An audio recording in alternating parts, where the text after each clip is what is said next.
नमस्कार, अभिवादन आपका। मैं दुर्गेंद्र चौहान हूं। विधानसभा चुनाव को लेकर सियासी सरगर्मियां तेज हैं और सारे राजनीतिक दल पूरी तरह से कमर कसे हुए हैं, मैदान में उतर रहे हैं। उत्तर प्रदेश समेत 5 राज्यों में चुनाव है, लेकिन मुकाबला उत्तर प्रदेश में जबरदस्त है।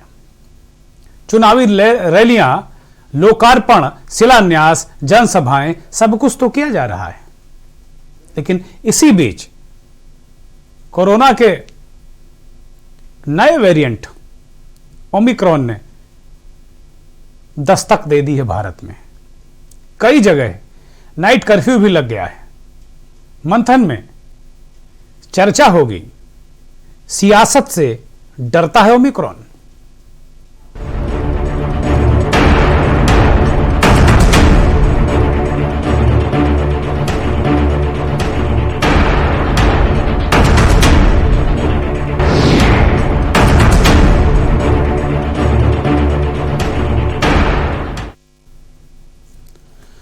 खासतौर पर उत्तर प्रदेश में, ऐसे तो देश में 5 राज्यों में चुनाव है, धीरे धीरे गतिविधियां सभी जगह हैं, लेकिन उत्तर प्रदेश अखाड़ा बना हुआ है। अगर इन 5 राज्यों में कहा जाए कि सबसे ज्यादा चुनावी गतिविधियां कहां हैं, तो देश के सबसे बड़े सूबे उत्तर प्रदेश में सबसे ज्यादा चुनावी गतिविधियां हैं। 2-2 लाख, 2.5 लाख की रैलियां हो रही हैं, लाखों की जनसभाएं हो रही हैं, प्रतिज्ञा यात्रा में हजारों लाखों की भीड़ उमड़ रही है, जन विश्वास यात्राएं सैलाब लेकर आ रही हैं, विजय रथ, संकल्प रथ, सारे रथ दौड़ रहे हैं और दौड़ रहे हैं इनके साथ हजारों लाखों लोग। उन राज्यों में जहां 2022 के चुनाव होने हैं, खैर रैलियां तो चलती रहेंगी, लेकिन जब तक आदेश नहीं जारी होंगे, आदेश यानी कि रैलियों को रोकने के आदेश, क्योंकि कोरोना के नए वेरिएंट ने रफ्तार पकड़ ली है। ओमिक्रॉन नाम है इसका। इसके नाम को लेकर न्यूज रूम में भी हमारे 2 मत थे। कोई ओमिक्रॉन कह रहा था और कोई ओमिक्रॉन कह रहा था। हम बहुमत की तरफ गए। सबसे ज्यादा जनसैलाब रैलियों और जनसभाओं में देखने को मिल रहा है, जैसा कि हमने आपको बताया। और केंद्र सरकार ने इन सब चीजों को लेकर अभी जो आधिकारिक रूप से 260 मामले पूरे देश में हैं, उत्तर प्रदेश में भी कुछ मामले निकले हैं, गाजियाबाद और दिल्ली और आसपास के, लेकिन पूरे देश में 260 मामले हैं। और मुझे लगता है कि ये संख्या लगातार बढ़ रही है। जिस तरीके से सख्ती होनी चाहिए थी, दिखनी चाहिए थी, वो हो नहीं रही है। केंद्र सरकार ने एडवाइजरी जारी कर दी, कल की ही बात है, और चेताया कि नाइट कर्फ्यू जैसे कड़े कदम राज्य उठा सकते हैं या उन्हें उठाने चाहिए। इसके बाद मध्य प्रदेश की सरकार ने आज नाइट कर्फ्यू लगा दिया। रात 11 बजे से सुबह 5 बजे तक आवाजाही बंद रहेगी। गुजरात के 8 शहरों में भी नाइट कर्फ्यू लगा हुआ है। दिल्ली की सरकार ने भी एहतियात बरते हैं। केंद्रीय स्वास्थ्य मंत्रालय ने यह चिट्ठी 21 दिसंबर को राज्यों को लिखी थी। केंद्र की चिट्ठी पर भी शुक्रवार को समीक्षा बैठक उत्तर प्रदेश में होनी है और प्रबल संभावना है कि उत्तर प्रदेश में भी नाइट कर्फ्यू लगेगा, क्योंकि हजारों लाखों की भीड़ दिन में हो रही है। और अगर बात करी जाए तो चाहे क्रिसमस हो, चाहे नए साल का जश्न हो, लोग सड़क पर निकलेंगे। लेकिन सबसे बड़ा सवाल यही है कि चाहे केंद्र की सरकार हो, चाहे राज्यों की सरकारें हों, ये लगातार ये बात करती है कि नाइट कर्फ्यू लगा दो, रात में मूवमेंट नहीं होना चाहिए, चाहे वो क्रिसमस हो और चाहे नए साल का जश्न हो। लेकिन दिन में जो लाखों लाखों की रैलियां हो रही हैं, भीड़ सड़कों पर दौड़ रही है, किसी के चेहरे पर मास्क नहीं, सैनिटाइजर तो भूल ही जाइए। अब लगता है गुजरे जमाने की बात हो, और सोशल डिस्टेंसिंग की तो कल्पना ही बेकार है। तो बड़ा सवाल यही उठता है, जो मंथन का मुखड़ा है, कि क्या सियासत से ओमिक्रॉन डरता है? मध्य प्रदेश के क्या हालात हैं? आज वहां राज्य सरकार ने किन स्थितियों में नाइट कर्फ्यू लागू कर दिया? हो सकता है कि इसका कोई कर्फ्यू जो कोई और नाम बदल कर ले आए भी, क्योंकि कर्फ्यू से शब्द से थोड़ा सरकारें परहेज करती हैं, वो चाहे जिस राज्य की हों। मध्य प्रदेश के क्या हालात बने, क्या स्थितियां हैं वहां, इस आदेश के बाद वहां के लोग क्या सोच रहे हैं। भोपाल से हमारे स्टेट हेड अवधेश चंद्रवंशी सीधे जुड़ गए हैं।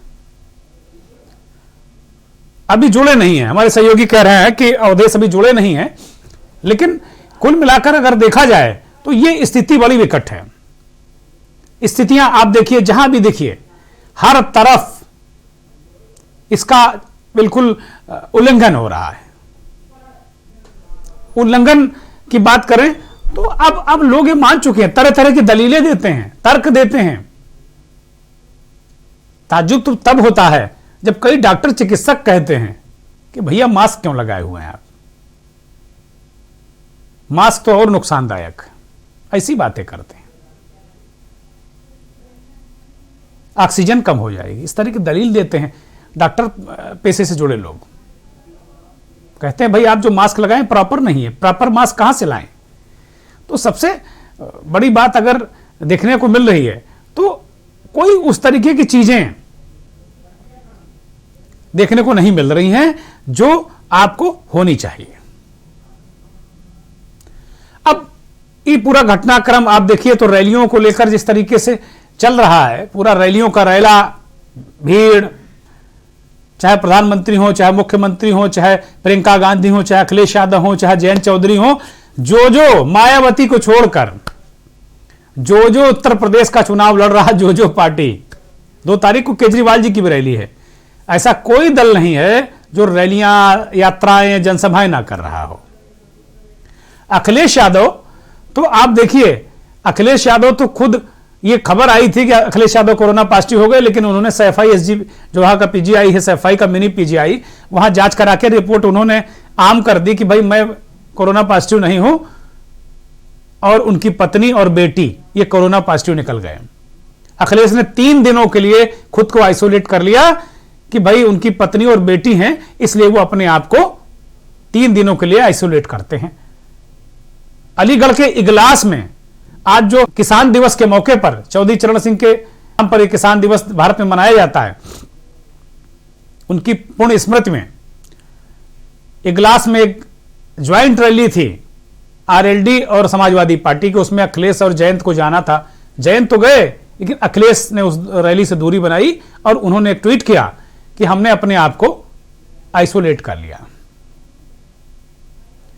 अब अगर इनकी मामलों की बात करें तो राजस्थान में 18 मामले आ चुके हैं, कर्नाटक में देखें तो काफी मामले बढ़ रहे हैं, मुंबई में भी कड़े प्रतिबंध लगाए गए हैं।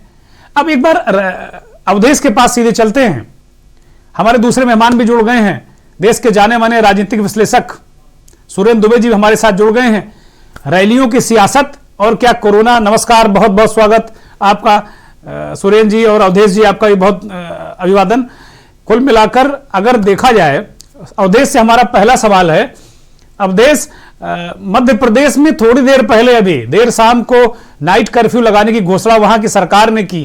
क्या स्थितियां हैं, क्या परिस्थितियां हैं, क्या वहां के लोग सोच रहे हैं, क्या हम लोग फिर आज से वही 1 साल पुराने ढर्रे पर लौटने जा रहे हैं, क्या स्थितियां, और ये दशा आई क्यों अवधेश? जी बिल्कुल, अभी कुछ देर पहले ही सीएम शिवराज ने वीडियो ट्वीट के माध्यम से लोगों को ये जानकारी दे दी और ये जिक्र किया कि आसपास के जो 3 राज्य हैं, जैसा कि दिल्ली, गुजरात और महाराष्ट्र, यहां पर ओमिक्रॉन के मामले लगातार बढ़ रहे हैं, जिसके चलते अभी राज्य सरकार, एमपी की राज्य सरकार सतर्क हो चुकी है और रात 11 बजे से सुबह 5 बजे तक उन्होंने कोरोना कर्फ्यू की घोषणा कर दी।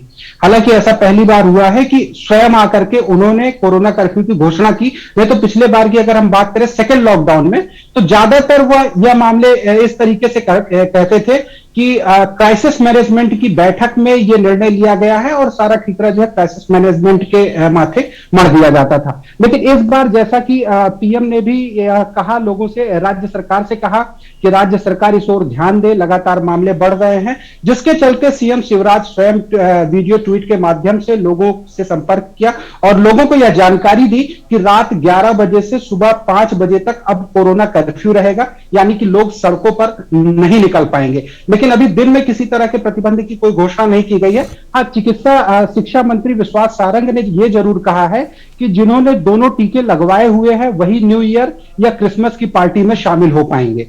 जी दुर्गेन जी, निश्चित तौर पर ये अवधेश ने बड़ी दिलचस्प जानकारी दी कि भाई अब टीके का सर्टिफिकेट दिखवाओ तभी आप जा पाओगे क्रिसमस और न्यू ईयर पार्टी में। बहुत महत्वपूर्ण बात है। अवधेश एक सरसरी तौर पर एक और छोटा सा सवाल लेंगे, फिर सुरेंद्र जी के पास जाएंगे। ये हालात क्यों बने? मध्य प्रदेश में क्या स्थिति, क्या पहले जैसी सतर्कता सरकारी स्तर पर बरती जा रही है? क्या उस तरीके से जांच हो रही है? क्या टोका टाकी हो रही है? और लोग, सबसे बड़ी बात तो हमें आपको अपने स्वास्थ्य की चिंता करनी है, वो क्या कर रहे हैं? जी बिल्कुल, अगर हम मध्य प्रदेश की बात करें तो 5 राज्यों के जो बॉर्डर है वो यहां पर छूटे हैं, जिनमें से महाराष्ट्र और गुजरात शुरू से लेकर के कोरोना को वहां पर भयावह स्थितियां रही है, और यही दोनों राज्यों की वजह से मध्य प्रदेश की चिंता लगातार बढ़ती जा रही है। हालांकि राहत की बात यह है कि अभी ओमिक्रॉन का एक भी मामला मध्य प्रदेश में सामने नहीं आया है। इसको लेकर के सरकार सतर्क हो गई है और सरकार यही चाहती है कि ओमिक्रॉन के मामले ना बढ़े। हालांकि अगर हम आज की बात करें तो पिछले 24 घंटे में कोरोना के 30 नए मामले सामने आ गए हैं, जिसके चलते अब मध्य प्रदेश सरकार ने यह सतर्कता दिखाई है। हालांकि ओमिक्रॉन के अभी कोई मामले नहीं आए हैं, इसलिए राज्य सरकार में उतनी चिंता की लकीरें नहीं दिखाई दे रही हैं, जिसके चलते उन्होंने अभी नाइट कर्फ्यू का ऐलान किया है, और आगे आने वाले समय पर क्या कुछ होता है यह तो भविष्य ही बता पाएगा। ठीक बात, ठीक बात। अवधेश साहब हमारे साथ बने रहिए। सुरेंद्र जी के पास चलते हैं। सुरेंद्र जी, बड़ा दिलचस्प मामला है। ये कह रहे हैं, अभी मध्य प्रदेश के साथी हमारे बता रहे हैं कि वहां नाइट कर्फ्यू लग गया, कल हो सकता है उत्तर प्रदेश में कल शाम तक लग जाए, क्योंकि यहां भी बैठक बुला ली है मुख्यमंत्री ने, और केंद्र सरकार ने एक एडवाइजरी जारी की कि भाई राज्य सरकारों को कदम उठाने चाहिए। गुजरात की सरकार ने 8 जिलों में कर्फ्यू लगा रखा है, नाइट कर्फ्यू लगा रखा है। तो सबसे बड़ा मेरा सवाल है, आप तो बहुत पुराने जर्नलिस्ट हैं, बहुत पुराने पत्रकार हैं, तमाम युग आपने देखे हैं, सत्ता परिवर्तन, चुनाव, रैली, महामारी इतनी बड़ी शायद पहली बार हम सब ने देखी है। लेकिन अब ये देखने को मिल रहा है कि भाई नाइट कर्फ्यू तो आप लगा देंगे, क्रिसमस को के कार्यक्रम रोक सकते हैं, लोगों को घरों से निकलने से रोक सकते हैं, नया साल नहीं मनाने देंगे, लेकिन क्या कोरोना जो ओमिक्रॉन वेरिएंट है, क्या वो सियासत से डरता है? सुरेंद्र जी, देखिए, आपने बहुत अच्छा सवाल पूछा, और क्योंकि आपकी डिबेट बहुत अच्छी होती है, तो जब आपके आदमी ने हमसे संपर्क किया तो मैं किसी दूसरे चैनल पर था, तो मैंने कहा चलिए भाई बीच में। बहुत शुक्रिया, बहुत शुक्रिया। आदेश है तो मैं आ जाता हूँ 15 मिनट के लिए, फिर मैं अभी बहुत शुक्रिया, बहुत शुक्रिया आपका जी। देखिए, बड़ा दिलचस्प क्या है बात, हम ओमिक्रॉन या एमिक्रॉन जो भी नाम उसकी कर रहे हैं, जिसके अभी कुछ 260 मामले पूरे देश में। जी जी। वो संख्या कोई चिंताजनक नहीं है, और वो ये भी कहा जा रहा है कि ओमिक्रॉन फैलता बहुत तेजी से है जी, उसका इम्पैक्ट कम है कंपैरेटिवली, ऐसा लोग बताते हैं। एग्जैक्ट क्या मैं नहीं कह सकता। एक्चुअली क्या है कि जैसा मुझे याद है, नवंबर में अक्टूबर के एंड में हेल्थ मिनिस्ट्री का जो क्राइसिस मैनेजमेंट ग्रुप होता है जी, उसकी बैठक में दबी जुबानी कहा गया था कि दिसंबर के अंत तक कोरोना का तीसरी लहर आ सकती है। जी जी, ये कंसिस्टेंटली कहा जाता है, कोई अचानक नहीं कह रहे हैं जी। तो एक्चुअली कोरोना बढ़ रहा है, ये ना कहना पड़े कि कोरोना बढ़ा है इसलिए करें ओमिक्रॉन के डर से। जी जी तो जी, की जो कहते कि आड़ में छिप करके अपनी नाकामी छिपाने की कोशिश की जा रही जी। अब आप इसके कारण समझिए, 5 राज्यों में चुनाव है, और जब इतना पब्लिक का आना जाना होता है, जिसमें इंटर स्टेट मूवमेंट भी होता है कि भीड़ बढ़ाई जाती है, तो पता चलेगा मध्य प्रदेश से भीड़ आ रही है, बिहार से भी आ रही है, और इंटर डिस्ट्रिक्ट होता ही। हमारे यहाँ तो देखिए उत्तर प्रदेश में प्रधानमंत्री और मुख्यमंत्री रैला करने पर लगे हुए लगातार, हर दूसरे रोज प्रधानमंत्री यहाँ आ जा रहे हैं, एक जिले से दूसरे जिले तक सब भीड़ इकट्ठा की जा रही है। मैंडेटरी एक तरह से स्कूलों कर दिया गया कि पढ़ो लिखो चाहे ना पढ़ो लिखो, लेकिन प्रधानमंत्री का भाषण सुनने जाना है। तमाम कार्यालयों में आदेश पहुंच जाता है कि नहीं वहां पूरी भीड़ सुनिश्चित करनी, बसों का पैसा कहां से आएगा। तो डीएम्स की चिट्ठी वायरल हो रही कि बता रहे कि फला वहां से 200 बसों की व्यवस्था कीजिए और इसका पैसा यहाँ दिया जाए, जो सब इलीगल है। कभी ऐसा होता हाँ, इस तरह की चीजें पब्लिक डोमेन में आ रही हैं और विपक्ष आरोप भी लगा रहा है इस तरीके के। हाँ, और ये सही भी है। ऐसा नहीं कि पहले भीड़ नहीं इकट्ठा की जाती थी, लेकिन यदा कदा होता था बाकी। लेकिन सवाल कि अगर हर दूसरे रोज प्रधानमंत्री आएंगे तो पब्लिक कहां तक उनको देखने जाए इतनी ठंडक में, और क्या सोच के जाए। नौकरी वो देंगे नहीं, तेल 200 रुपए किलो से ऊपर बेचेंगे, पेट्रोल 100 रुपए का आसपास बेचेंगे, दाल 100 रुपए से ऊपर बेचेंगे, और फिर हम भाषण उनका सुने। आज बड़ी कुछ रोचक बातें है ये। तो मैं कह रहा था ये जो ओमिक्रॉन की बात हो रही, ये कोरोना बहुत तेजी से इसलिए बढ़ेगा कि रैलियां नहीं रुक रही जी। और प्रधानमंत्री की तरफ से जो प्रोग्राम है उनका ये कि पहले वो रैलियां सारी कर लेंगे, फिर जनवरी के फर्स्ट वीक में कोई बैठक है जिसमें वो तय करेंगे कि कोरोना से कैसे निपटा जाए जी। तो यानी पहले कोरोना का पूरा स्वागत होगा, सत्कार होगा, उसको सर माथे बिठाया जाएगा, और फिर ये तय किया जाएगा दिल्ली में कि हुजूर हम आपका क्या इलाज करें जी। ये जो तरीका है ये हमारा मुझे लगता है कि चुनाव इतना महत्वपूर्ण नहीं है, जिंदगी बचाना ज्यादा महत्वपूर्ण। एक और दिलचस्प जानकारी सुरेंद्र जी हमारे सहयोगी दे रहे हैं हमको, बार बार वो कह रहे हैं किसको बताइए सुरेंद्र जी को, कि 9, 10 और 11 जनवरी को ये प्रस्तावित है कि लखनऊ में बीजेपी की बड़ी रैली होने जा रही है, ऐसा प्लान किया गया, मेगा रैली, और इसमें 10 लाख लोगों की भीड़ जुटाने की जानकारी हमारे पास आ रही है, ऐसा कहा जा रहा है। और दूसरी तरफ सारी पार्टियां रैली और प्रतिज्ञा यात्राएं निकाल रही। तो अब आप जो ये वाला तथ्य जोड़कर अपनी बात को कंप्लीट करिए। जी, तो अब आप थोड़ी 9-10 जनवरी का मतलब ये आज 22, 8 दिन ये, 10 दिन ये, 18 दिन तो अभी हमको ये झेलना है पूरा।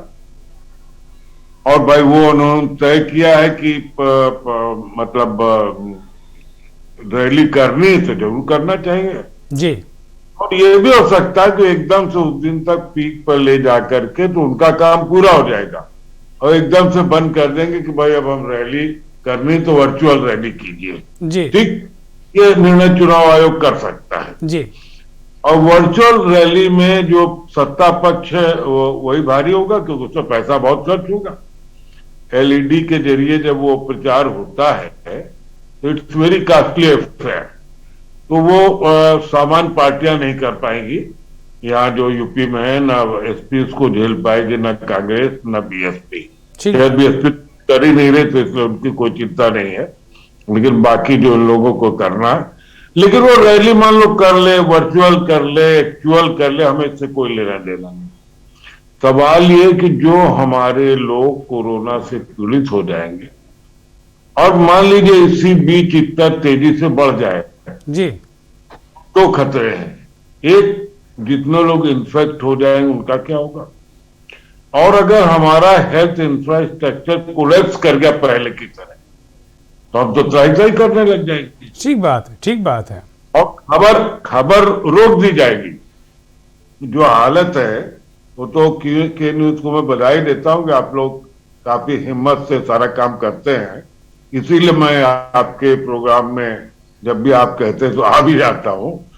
लेकिन आप जो छटपटा करके दवा के लिए भागेंगे, ऑक्सीजन के लिए भागेंगे और इतने लोग हो जाएंगे तो देखिए आप कोई भी व्यवस्था कर लीजिए जी, अगर हजारों लोग अचानक बीमार होने लग जाए तो किसी के लिए भी वो अनमैनेजेबल है, इसमें आलोचना की बात नहीं है जी। भाई हॉस्पिटल क्या करेंगे, रातों रात कोई बेड थोड़ी पर, कितने हॉस्पिटल में बेड बन गए, उतनी ही जगह है।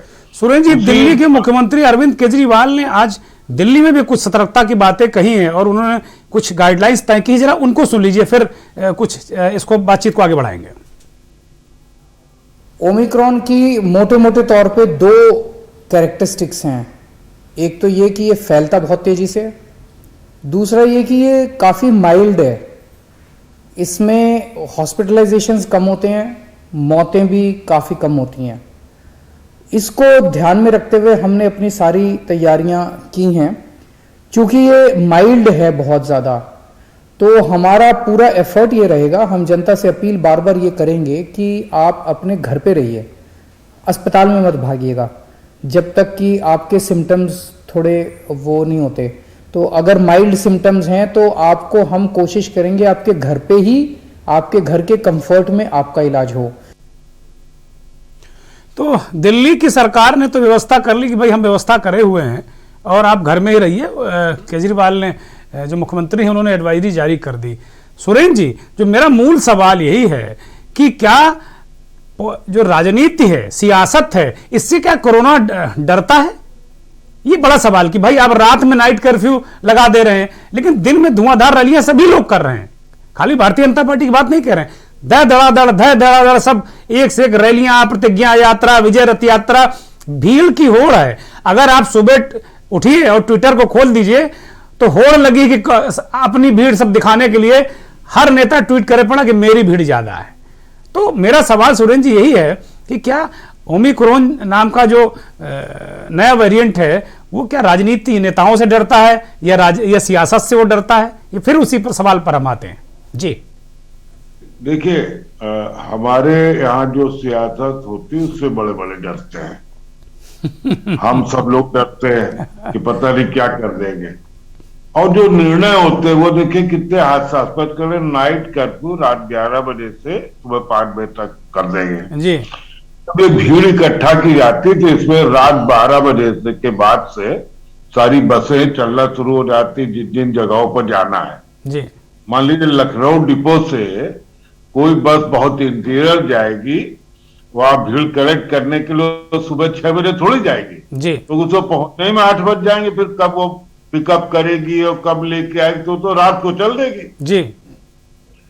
तो वो इस तरह से जो जिसको कहते हैं कि सही मायने में कोई प्रतिबंध रहता भी नहीं है जी। वैसे रात को देखिए, जो आदमी रात को शाम को बड़ी दूर से वाराणसी से मान लीजिए यहाँ से ले जाया गया है जी और रैली अटेंड करके लौट रहा, तो उसको तो रात हो जाएगी, लौटते 11 बज जाएगा। तो क्या वो बस स्टैंड पर पड़ा रहेगा? वो घर तो जाएगा ना जी। चाहे उसको स्टे कराएंगे क्या कराएंगे, तो बहुत इफेक्टिव नहीं होता। मुझे लगता है पहले ये तय कर लेना चाहिए कि क्या हमारे लिए चुनाव लड़ना बहुत जरूरी है या ये जो ओमिक्रॉन या कोरोना इससे निपट लेना जरूरी, क्योंकि चुनाव तो हम बाद में भी करा सकते हैं 6 महीने बाद। और जो इसकी इंटेंसिटी है, ये महामारियों का नियम है, तीसरे साल के बाद धीरे धीरे डाउन कर जाते हैं जी जी। तो वो अपने आप, अगर आप इस समय को अवॉइड करेंगे, इसको बढ़ने नहीं देंगे, तो 2-4-6 महीने स्थितियां सामान्य हो जाएगी, फिर चुनाव लड़ लीजिए। ठीक बात है। बहुत महत्वपूर्ण बात आपने कही, बहुत महत्वपूर्ण आपने बात कही सुरेंद्र जी कि वास्तव में हमें तय करना होगा कि हमें चुनाव लड़ना है या सेहत बचानी है। आप दोनों का बहुत शुक्रिया। अवधेश जी आपका बहुत शुक्रिया और सुरेंद्र जी बहुत बहुत धन्यवाद, बहुत शुक्रिया। आपने अपना बहुमूल्य समय दिया, सदैव आपका स्नेह हम सब पर रहता है। बहुत शुक्रिया आपका।